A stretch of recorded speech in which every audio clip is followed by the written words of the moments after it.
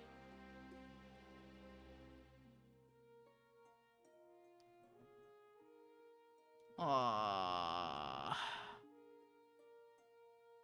And now he's stealing. Unbelievable.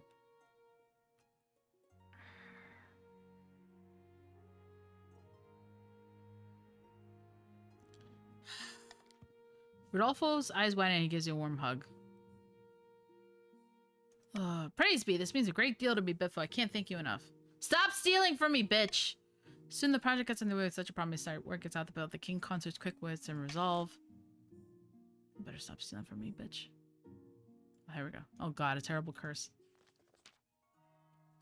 Grandee Valor. Hey, Valor! Rushes into the council chamber, breathless and in disarray. By the blood of the dead, you look like you haven't slept for weeks, says Count Dragon Knight.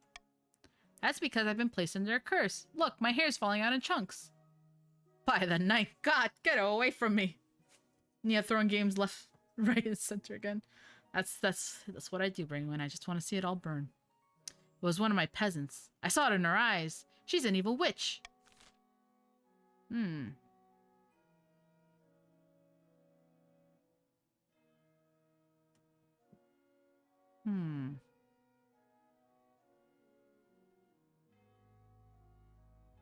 We always do this one. I kind of want to do this one.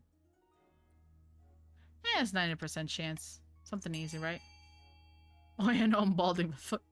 I'm so sorry, Valley. I want to see this. What happens if you test the witch? If you vote with me, you get money, because it's the golden choice.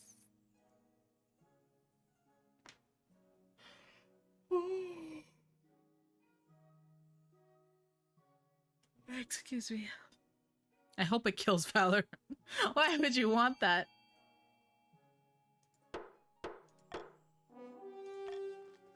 You arrange for a priestess of the ninth god to question the accused. The church does not look kindly upon witches, particularly if they're cursing a noble for no reason. After several days of questioning and burning of incense, the priestess makes her announcement. The accused is innocent.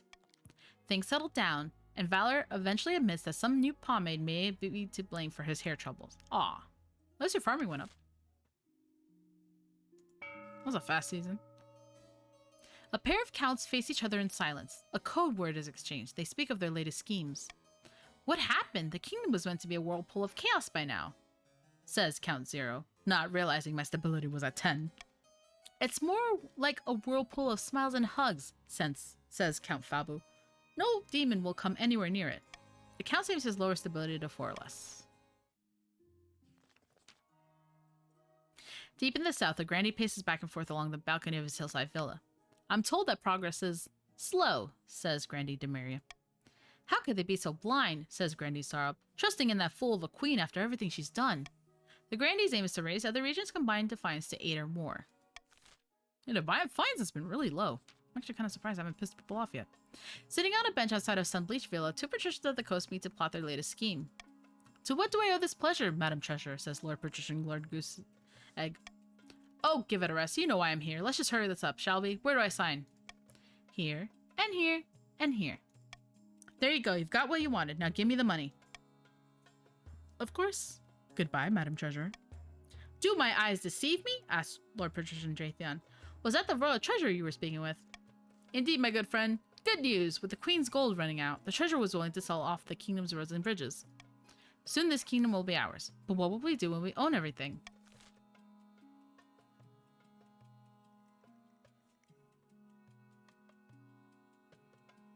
Greens need to vote on their next goal.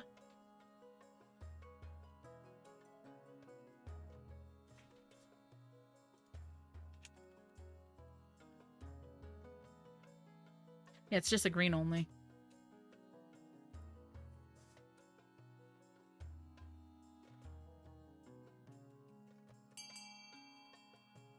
I don't think I can break the tie. Greens got super lucky.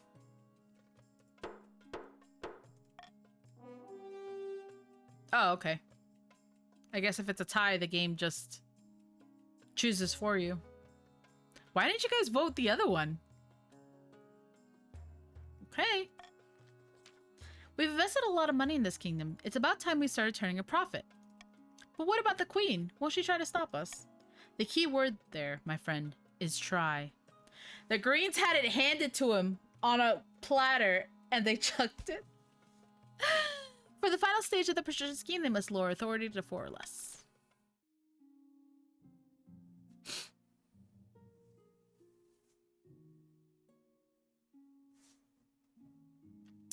Let's see.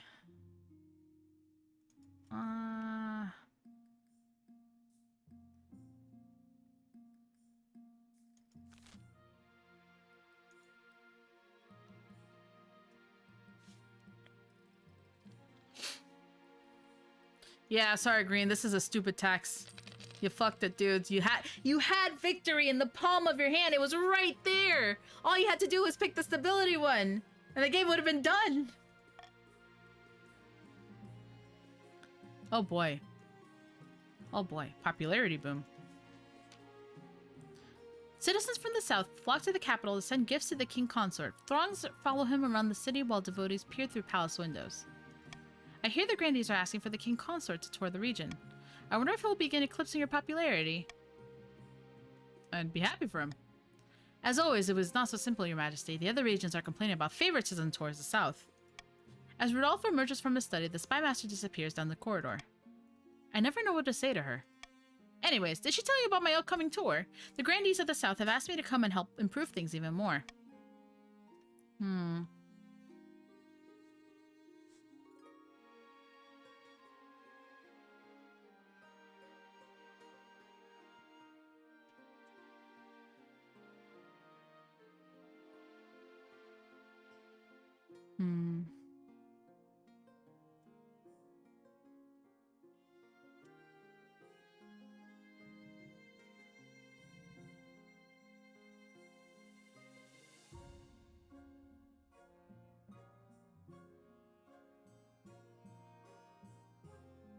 Yeah, but I'll lower my authority. I don't want to lower my authority.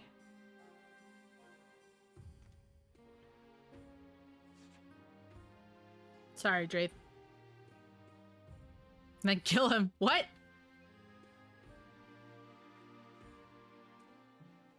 Do whatever will still...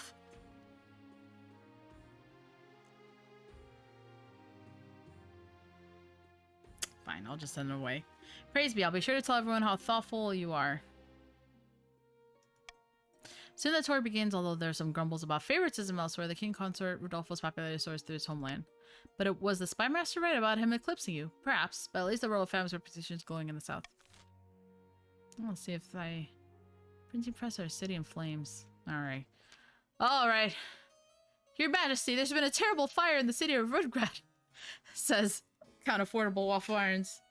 Was this my fault too? Where once there were buildings, there is now a field of smoldering ash. Dozens of Lord had died. Cow kicked over...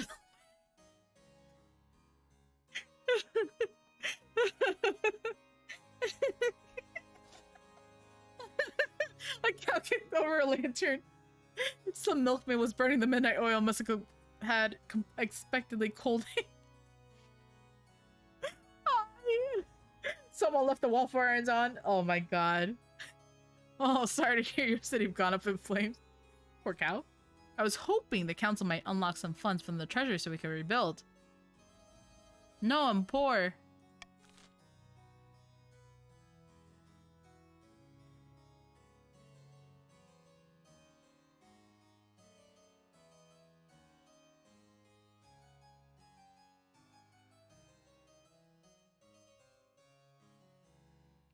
I don't have money to spend.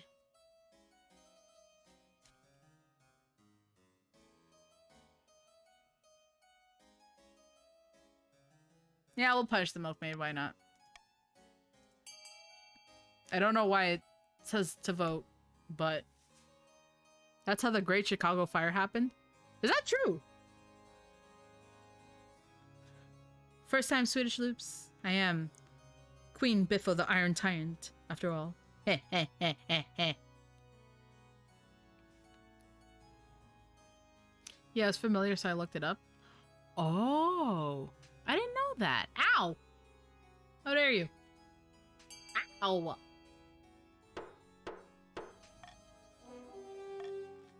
A peasant named Heather is deemed responsible for the fire. You send a squad of soldiers to arrest her and bring her in for a speedy trial. By the 9th, 'tis not my fault. The cow is to blame. Regardless, witness testimony proves Heather's guilt, and both she and the cow, whose name was also Heather, are executed. Holy shit! Oh my god, holy shit! Farmers throughout the East report uncharacteristically sour milk from their own cows for weeks after. Apparently the cow was executed too. I legit executed a cow! Your Grace, a blacksmith in the East has come up with some sort of printing contraption, says Count Dragonite. Instead of relying on the painstaking effort of scribes, it produces 100 copies of text an hour. Ugh. Bucks. How boring. By the blood of the dead, Your Grace, don't you see the potential? This could prove a most profitable investment. Don't you see how dangerous this is? Says Lord Patrician Dark Lord. Books should stay in churches and universities, or else commoners will start getting ideas.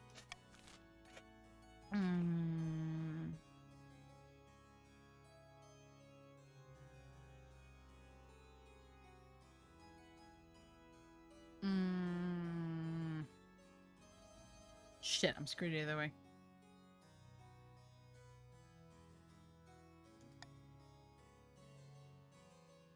Oh, for this one.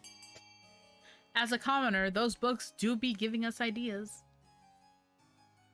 Luxray, how you doing? How goes, friend?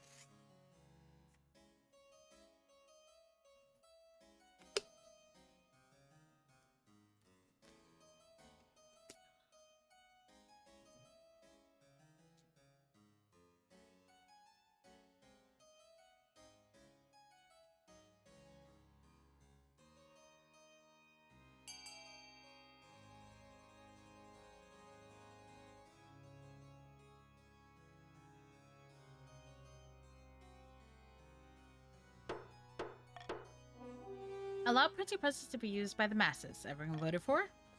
You're going to regret this one day, Your Esteemed Highness. Ignorance is the only thing keeping the common folk in mind. Nonsense. You're just jealous.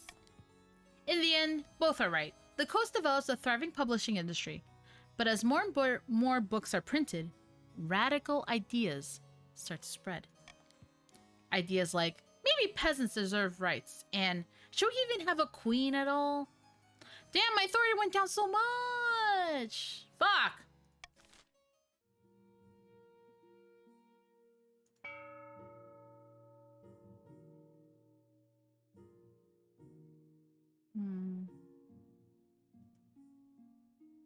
This one seems fun.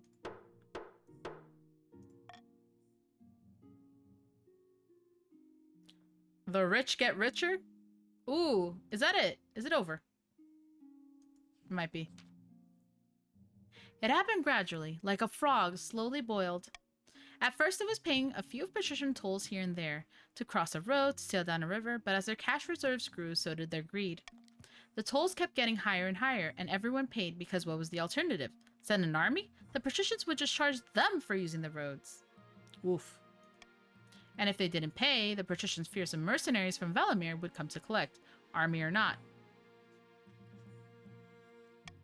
What about your crown? That might fetch a good price. Good idea. No time like the present. Hand it over and organize an auction. The patricians bought your palace some time ago. It's been a struggle to pay rent. Sorry about this, Your Majesty. Everyone's struggling right now.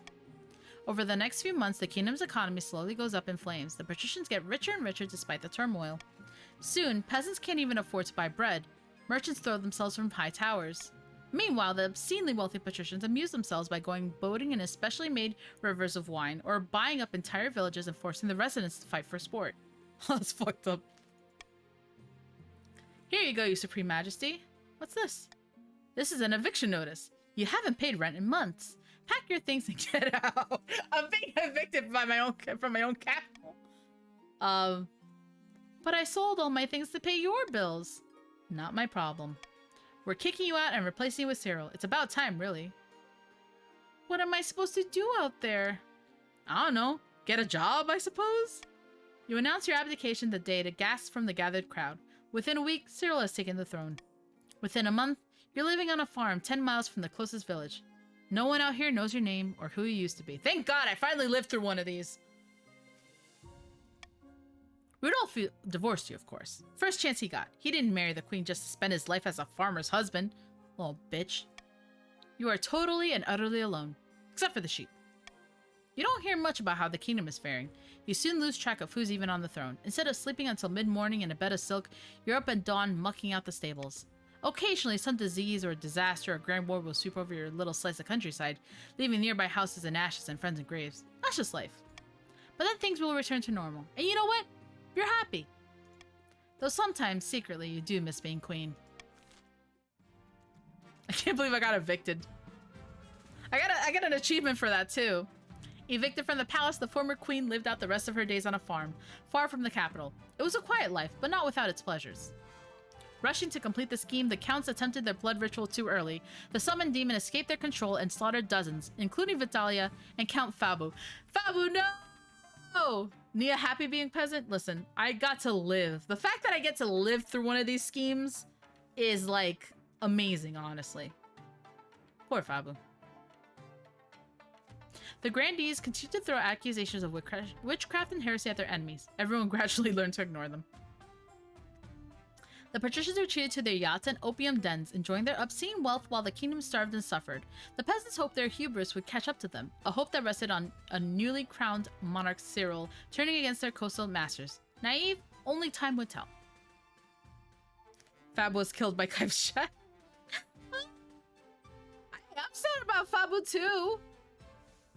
Listen, this was good. I like this because I got to live. Fabu, there you are. you got eaten by your team. Oh, man.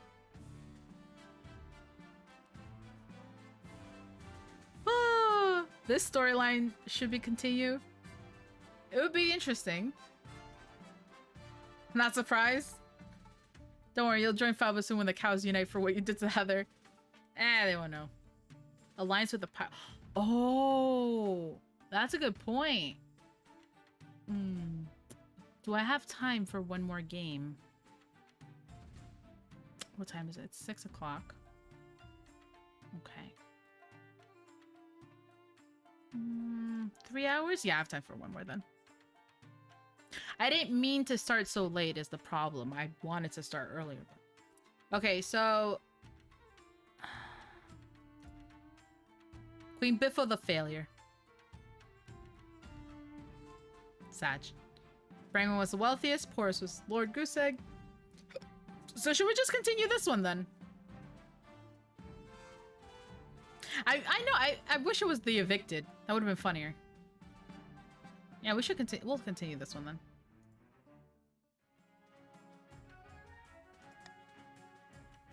Monarch Cyril.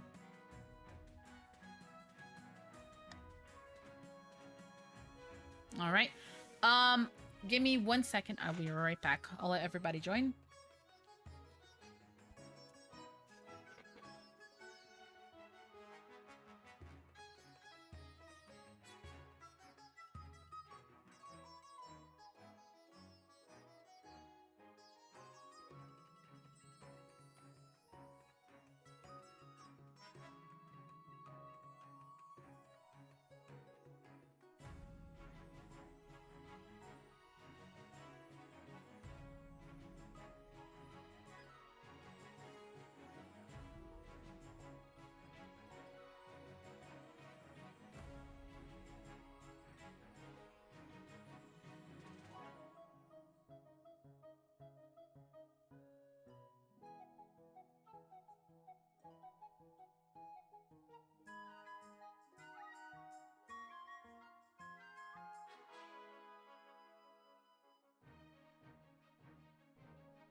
return. 787. Good. Numbers are pretty even.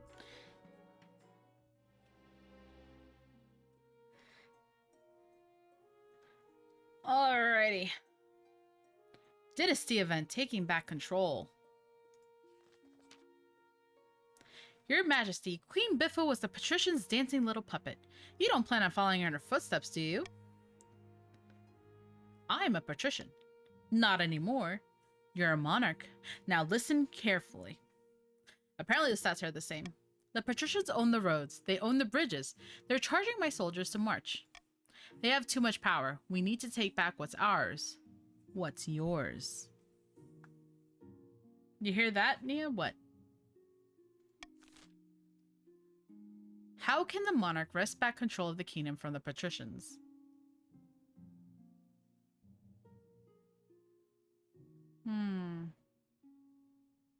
Change the law to make monopolies evil. Lower my authority. Seize it by force. Buy everything back at an inflated price. Ugh. 1 second, sorry. Yes.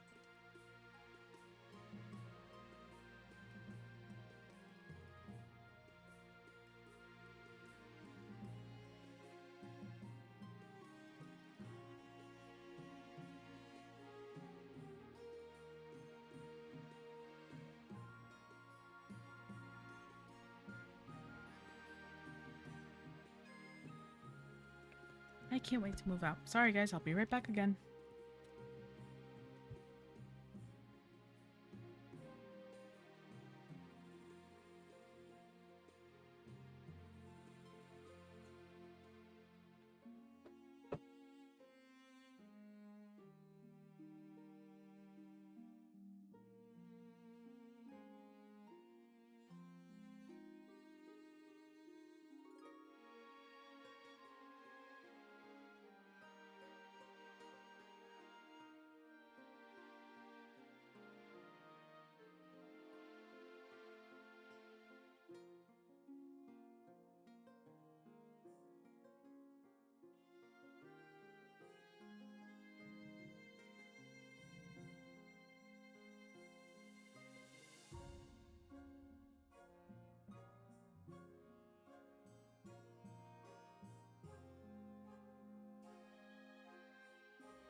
Okay. I return. Sorry about that.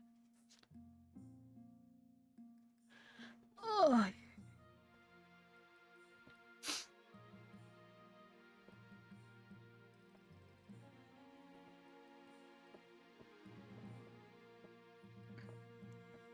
Excuse me.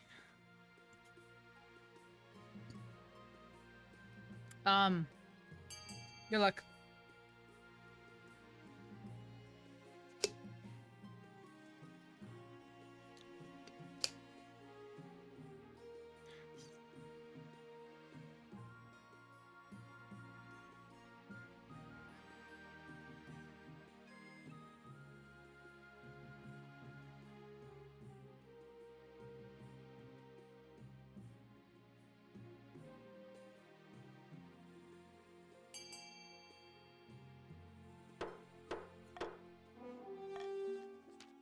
Glad to hear it. I'll rally the troops.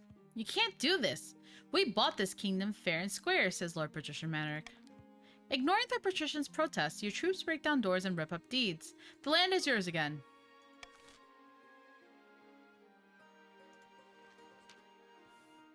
Your Majesty, you may have won the throne from Queen Biffo, but you must still answer to the council. As is tradition, they will decide what happens at your coronation. What?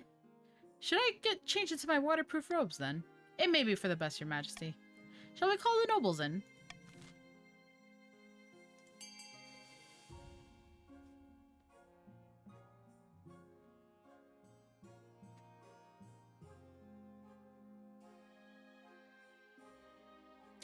What are we gonna do about the green problem? We should ask the greens what they want to do.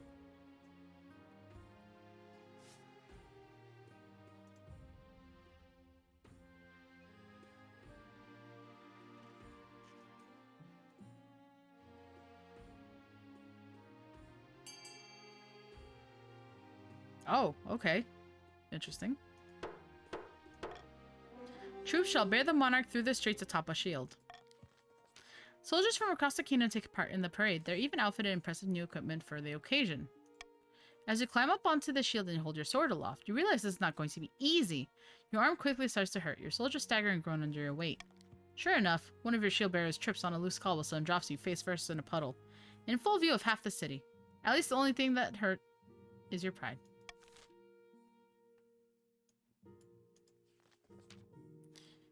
Your Majesty, the history books do not look kindly upon usurpers, unless, of course, they prove themselves worthy of the throne they have stolen. When you die, how do you hope the kingdom will remember you?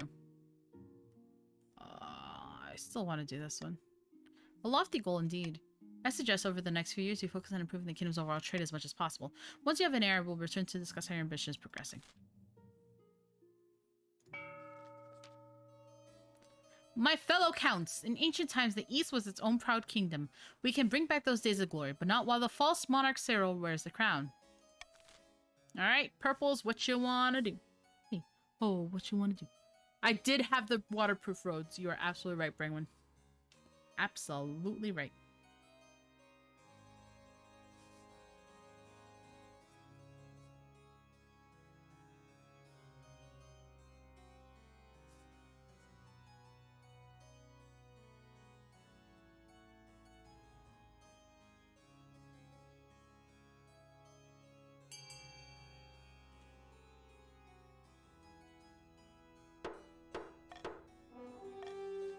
The counts plan to induct the monarch into their secret cult and offer them immortality in exchange for the throne.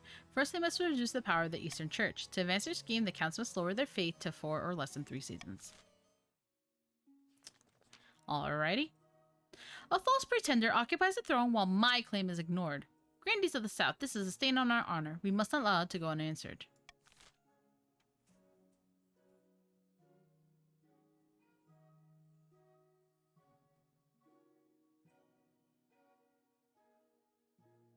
I've never seen purple win a game, so I'm hoping you purple do better this time.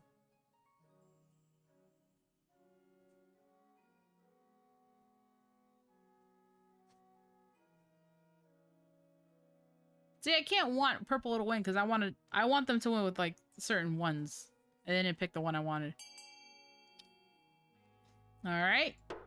Lower stability. The grandees plan to persuade the archbishop to excommunicate the monarch. First, they must lower royal credibility. To advance their scheme, the grandees must lower its ability to 4 or less than 2 seasons. It is about what I want. It's my stream. Fellow patricians of the coast, I have it on good authority that Monarch Cyril plans to betray us. Crown me, and I'll keep my promises. Like the one I grew a perfect clone of me in my basement.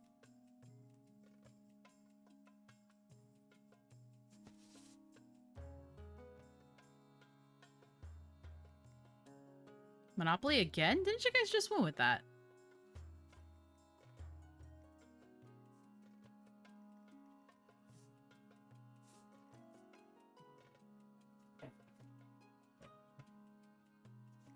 Is my beloved wife in this game? She is, and she's a patrician. Subterfuge. The patricians plan to replace the monarch's advisors with their own agents. First, they must prove they're doing a bad job. To advance their scheme, the patricians must lower stability to 4 or less than 3 seasons. Now, are you in the game? You are. No reason why you're not showing up. A petitioner from afar, you say? Your Majesty, there's a petitioner here to see you today. We're not exactly sure where she's from. I assume you have a good reason for letting her in. You'll see soon enough, Your Majesty. Greetings, Your Majesty. My name is Oraid. I have a proposition for you. Oraid? Where are you from? Distant shores, Your Majesty. I prefer to keep my exact origins a secret. Who are you exactly? I am but a humble ship's captain, once of great renown, but that was a different time. Not a pirate, then? No, Your Majesty. Never would I countenance the thought. So tell me more about this proposition. 3 ships are docked in a harbor to the west. Their holds are packed to the gills with muskets and gunpowder, and they each boast a full battery of cannons. I think she is a fishy. They are all yours in return for a small favor. And what is this favor? I only wish to stay in this kingdom with your blessing and protection. I can show your soldiers how to use the weapons, of course, to avoid any accidents. All right, what did you do? I don't know what you mean, Your Majesty. I simply wish to keep my dealings private. You'll forgive me, I hope.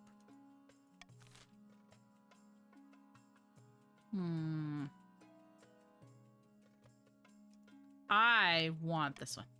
I want to see where this goes. I want to see where this goes. I think she's a mermaid.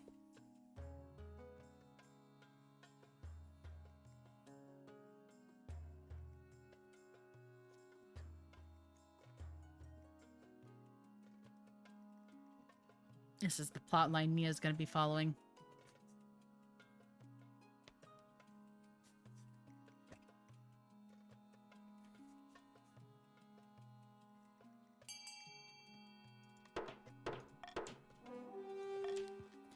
Oraid and her weapons prove most useful in the coming months. She and her crew train your officers as promised.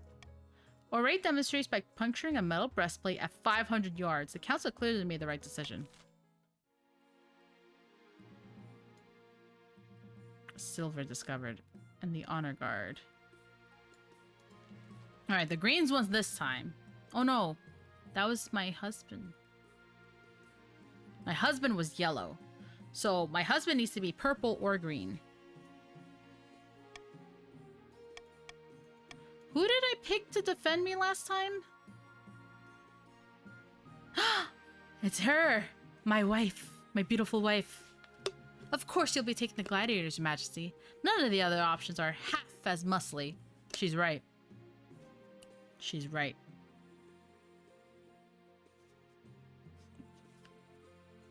This is a very... I can't not go with my wife. Then she'll hate me and I will be very sad. I have to stick with my wife.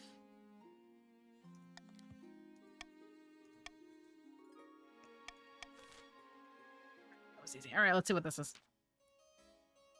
Excellent news from the east, Your Grace, says Count Its Wager. Prospectors have discovered deposits of silver on my land. Mining will begin. Wait, says Grandy Redcane. Grandy Redcane waves an ancient parchment.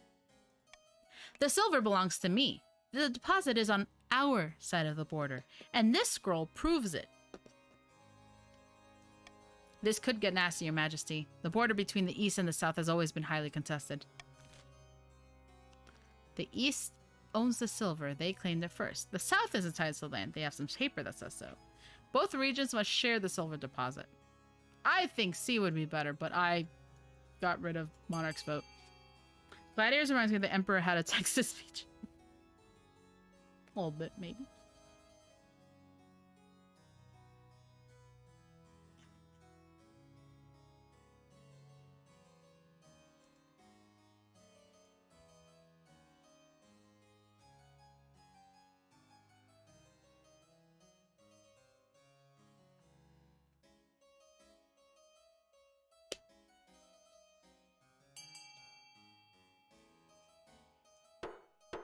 Voting has closed. The East owns the silver.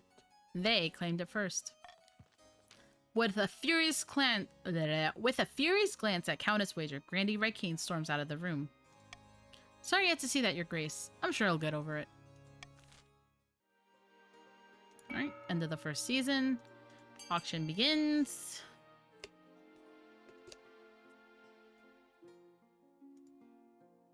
And purple also has less people there.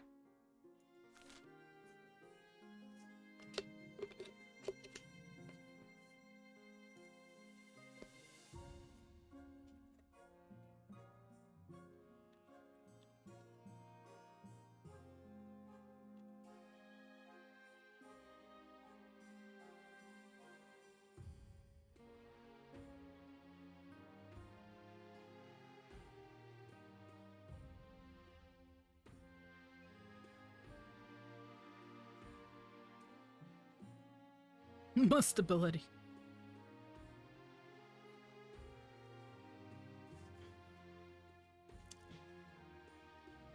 I can't believe my wife is trying to take me down. I feel so betrayed.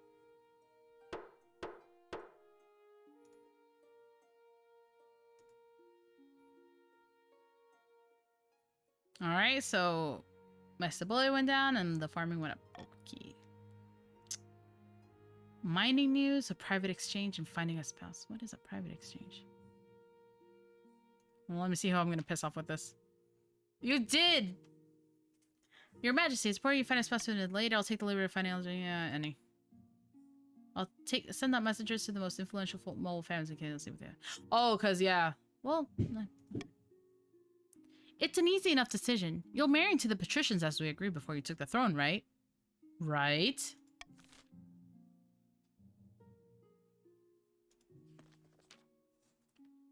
The Kurth captain that you allowed to stay in the capital, the one who traded those weapons, she has been the cause of some concern. Nobles have complained that she has been rude and confrontational. She does not know royal etiquette, after all. Worst, some suspect her of being a Kurth spy. Very well. I will have a word. How are you producing an heir with any? Don't worry about it. You find our raid pacing the halls, far from her assigned chambers. Can I help? Kurth bounty hunters landed in the coast not long ago. And they're looking for me. I did not expect them to come here. Clearly I was wrong. Tell me what you did and I might help you. My crime was a crime of thought. I dared to disagree with the other senators on a matter of great import. So you're a senator of Kurth? I was, once. Now I am nothing. You'll be fine if you stay with me. Are you sure? I am the monarch. There is nowhere safer. Very well. I hope my trust is not misplaced. Can't I marry them? That'd be cool. Is that it? Oh, mining news. Your Majesty, you recall the silver deposits between the east and the south. Our miners followed a rich vein and broke into a series of small caverns lined with smooth silver. What's more, there are tunnels leading to the surface. The surface of the south, Your Holiness. The mine is ours, as I always said. I refer once again to the official documents. You can, I think. Haven't seen that happen yet, though. Murmurs rise among the council.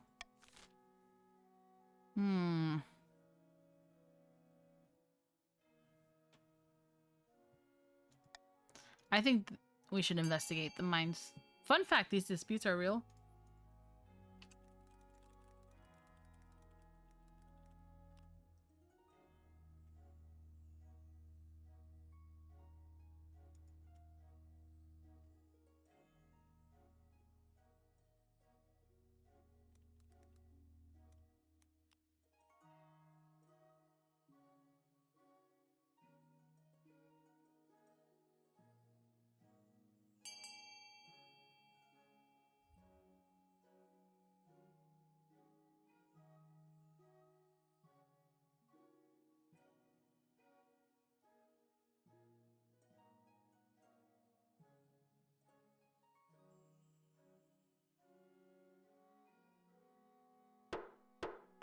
Sorry, Somehow I didn't hear the thing. Word gets around the South that you are still considering the situation as the people grow impatient. Legal scholars dive into the Southern documents. End the season. In a picturesque castle overlooking the southern city of Tolivin, two grandees are lying back and enjoying the sun. The city may look peaceful, but underneath it's nothing but discontent, says Grandee Demaria. All across the kingdom, peasants are sharpening their cutlery and barricading their shacks. They know a storm is coming, and who better to blame but the monarch themselves, says Grandee Brangwyn. Exactly. The commoners are afraid, and it's time for them to find their faith. Why, the zeal is spreading across the whole kingdom, praying for absolution before the end times. For the next stage of their scheme, the Grandees must raise all regions' faith to a combined total of at least 12 in 4 seasons. Interesting. Alright, who am I gonna tax?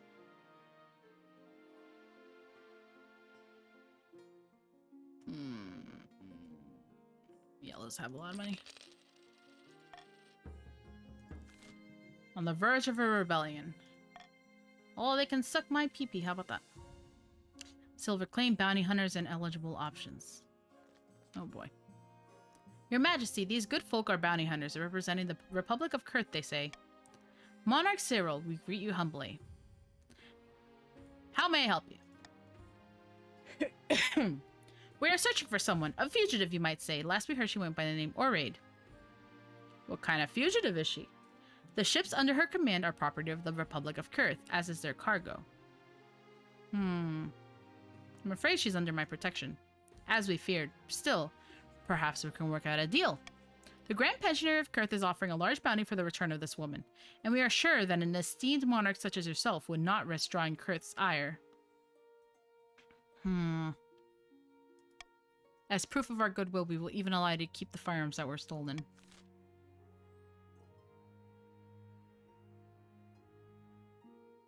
Pay the hunters to take someone else. Oh my god.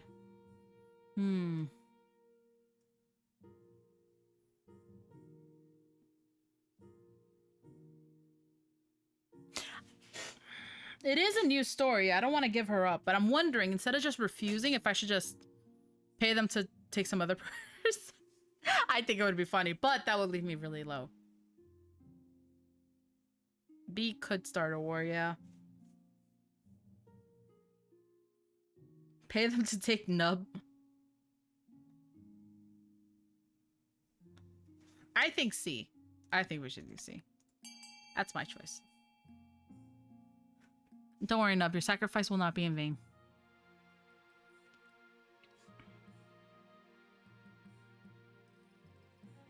C, C, C, C, C, C, C, C, C, C, C, C.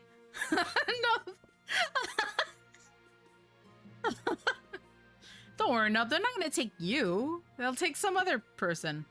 Some other rando.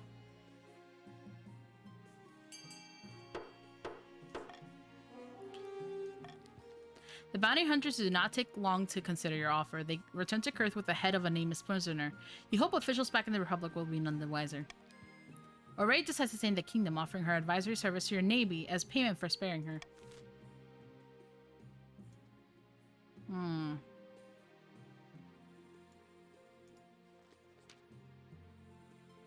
Yeah, I know. Alright. Matilda, the eldest daughter of the Eastern Drael dynasty. Apparently they had a hell of a time getting her to smile for this portrait. She had a laboratory at Solidar Castle, spends most of the time there conducting bizarre experiments. She didn't have to suppress a peasant revolt on her land recently. I wonder why. From the coast we have Erithus, the wealthy heir to Lord Patrician Nub's estate. I mean, just look at him. He's gorgeous. Apparently he's got a silver tongue too. His interests are typical of the coast. Money, money, money, and making more of it. The common folk call him a skinflint, though. What's a skinflint? Yeah, the whole east-south border, they don't share a border. Yeah, that's really funny. I noticed it just now. Oh, they're cheap. Could be worse, but could be a lot better. Finally, from the south. Zakin, the eldest son of Slacker lineage. He's reputed to have the ego. Nah, fuck this guy. No. Don't like the look of him.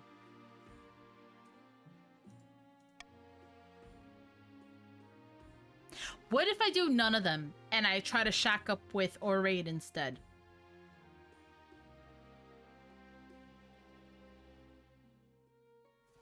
kind of want to get with the foreign person.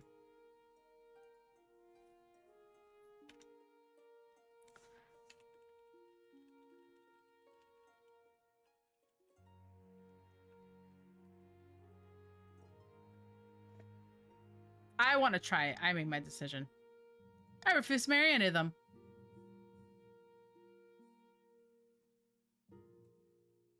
Marriage will weigh me down. I want a party. A low-born commoner. I want to live a life of chastity. Actually, maybe I should get married.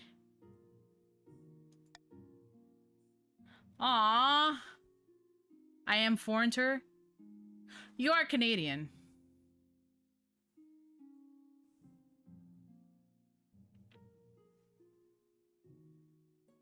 My stability. I can't afford my stability to go down anymore.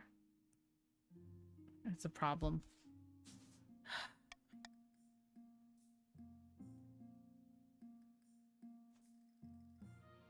Biffo is a commoner. Oh, how romantic. The nobles will hate you for it, unfortunately. Good luck in the days ahead. You'll need it. Ready to kingle. Let's get an achievement for that. Yikes, my stability's at 1. That's not good. Nia might have screwed herself over with that one. Single and ready to kingle. Yeah. Yeah. Man, I wanted to marry the foreign chick, dude. Well, I wasn't planning on winning this one. I wanted to do the foreign plot line and rise above and get on my knees for the fish folk that would overtake the kingdom, but, you know. Shut up, Brangwyn. You know me. You're getting to know me too well. I don't like that. I don't like that.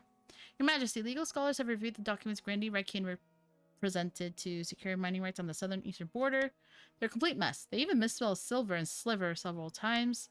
Despite that, the documents are legally binding. The Grandees actually have a claim to the mining rights for the east.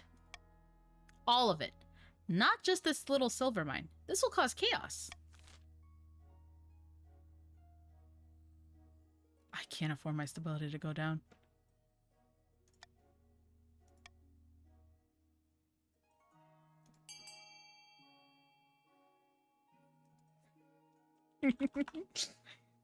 I can't afford my stability to go down. I'm just gonna have to hope my authority's enough.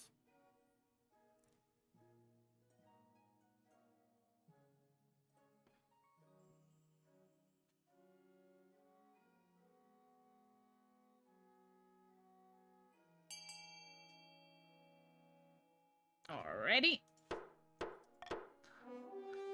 Gamba time. The council recuses itself from legal imbroglio, leaving Count, its wager, and Grandy Reikian to deal with this themselves. Count, its wager, takes charge of the legal situation himself and proposes several desperate amendments. The South refuses. Well. To protect the kingdom's economy, however, the Grandies do not— No!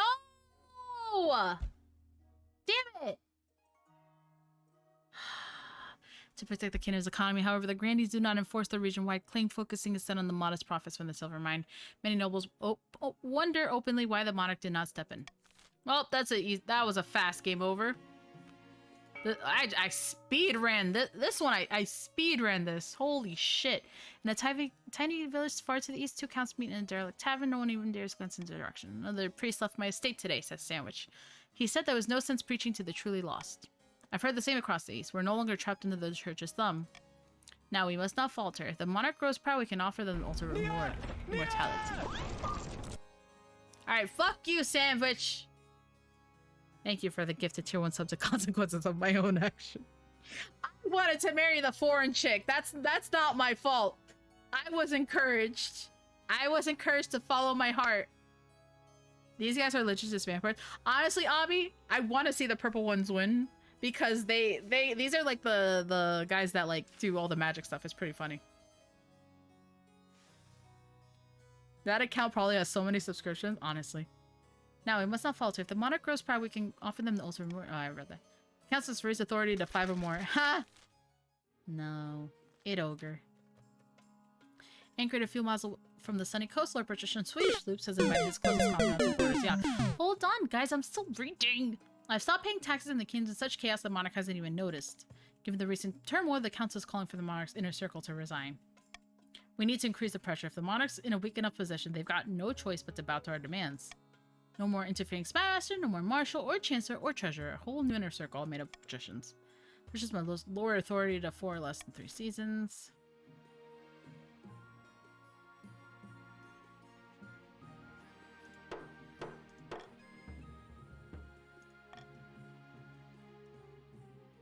All is lost.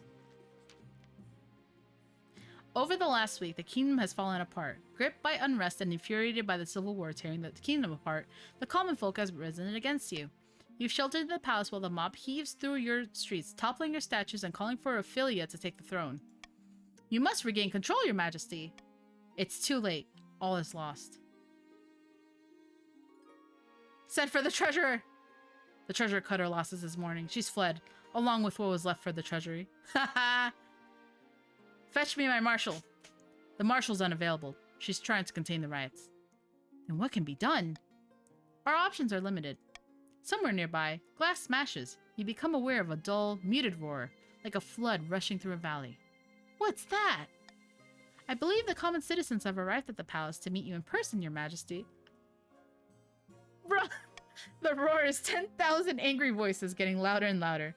Swords clash, along with gurgling screams. Look around for your honor guard. Your half-nude coastal gladiators are already outside, fighting off the mob. Against such numbers, they're not likely to last long. Why don't they just show off their goods? Seduce the masses, that's why I hired you. Honestly. Hey, Chancellor, do you have any ideas? Just one. Your Chancellor heaves an open nearby window and sticks a leg out. It was an honor, your majesty. I'll see you on the other side. They leap out into the open air. There's a long shriek followed by a distant thud. Quick! Spymaster! What can I do? It's my fault, really, for allowing things to get to this point. She takes a step towards you, pulling a curved blade from somewhere within her sleeve for the good of the kingdom. That's fucked up. That's fucked up. Show off the goods, that's how you lose the goods. True. Well, stand there like an idiot. The spymaster throws her knife with deadly accuracy. As you tumble down the steps with the blade between your ribs, the roar of the mob grows louder and louder. Your last thoughts are of the rebellion. The grandees have won by default. A shame. You hope to put up more of a fight. I got an achievement for that. Having pledged the kingdom into utter chaos, Monarch Cyril was assassinated by the spymaster, whose loyalty was always to the kingdom, not the monarch. With their plans in tatters, the counts retreated to their castles to brood. Their olive branch was rejected, the secret of eternity that they had guarded for aeons. They would not be so kind again. The Patrician's attempt to replace the monarch's advisors never panned out. One night, Lord Patrician Swedish Loops awoke to find a smiling spymaster holding a knife to his throat and kindly asking him to desist. With the kingdom in chaos, Ophelia, leader of the Southern Rebellion, seized the throne. The rioting died down as the common folk waited to see how the new monarch would fare. But they kept their pitchforks sharp. Man. We weren't only capable, we actually did rebel. Maybe I was too harsh on you, Yellow. Should have married my bloodline. I didn't even get a chance, dude. Oof. The strong? This guy... You barely lasted a year. What the fuck?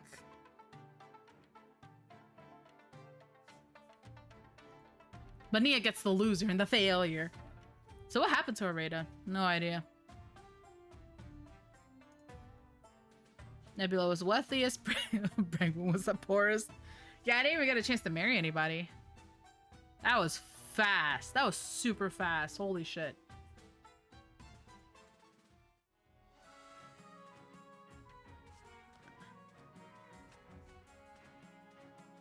Went from richest to poorest in a year.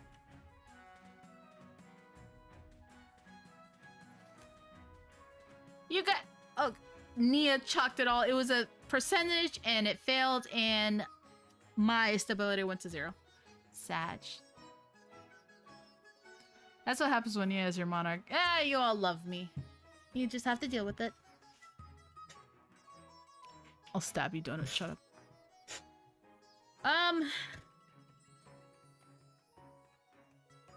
You trust in percent. I don't know why I keep trusting the gambler. No, I have to. I'm hacking actually, so I don't wanna. The thing is, I vetoed the other one because the other one was gonna lower my stability anyway, so I was just screwed. In my defense, Raikane, like I mentioned, that first option was the game over anyway, so it was just, it is what it is. I don't trust 16s. I don't trust that. You would fail your 75% to hit and fall over. Honestly. It is what it is. I love this game, though. Hopefully next week we can do some plate up. I have been informed that tomorrow's plans will be a surprise now. Won't spoil it, but, it might not be Borderlands. We need you to play XCOM. If this is the XCOM percentage, you get a critical miss on 99%.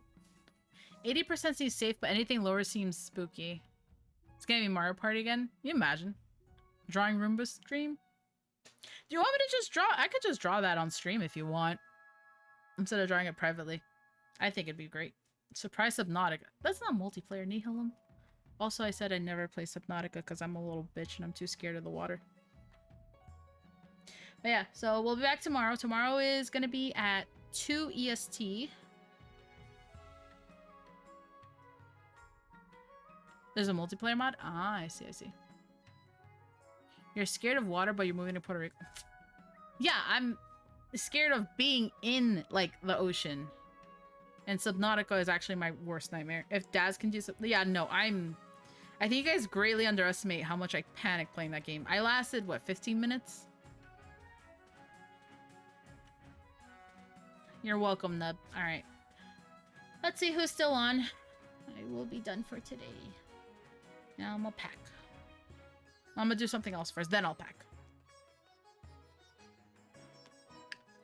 Rob's playing Pokemon. I wonder how... We're gonna raid Rob. I want to ask him how the Wind Waker went, because I was kind of looking at that. I didn't know if it was a good idea, but I think playing... I've never played Wind Waker, so I think playing it on crowd control would be kind of funny. But yeah, we will... It was buggy at the start? If you ask him, it's like, well, I'm gonna ask. You can't stop me. So, hopefully next week we'll see if we could do plate up or something, and then we'll... Like I said, I want to do this consistently, like every other week, because I have a lot of fun with this game, but it's a lot of reading, so if I do it every week, I'm gonna lose my voice. No, thank you so much for being here, guys. Honestly, this was a lot of fun. Very unexpected. This last... I did not think this last one would be so short. That's almost impressive how much of a failure I am.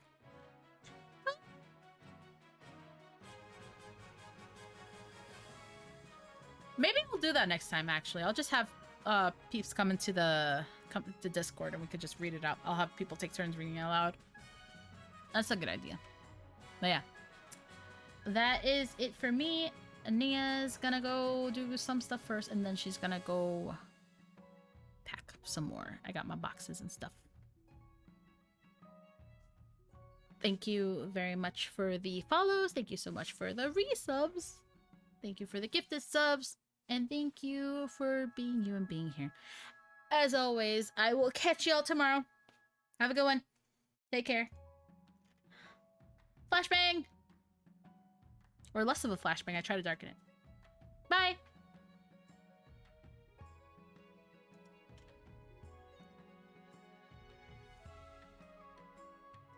Put it back on, right? I put it back on, mate.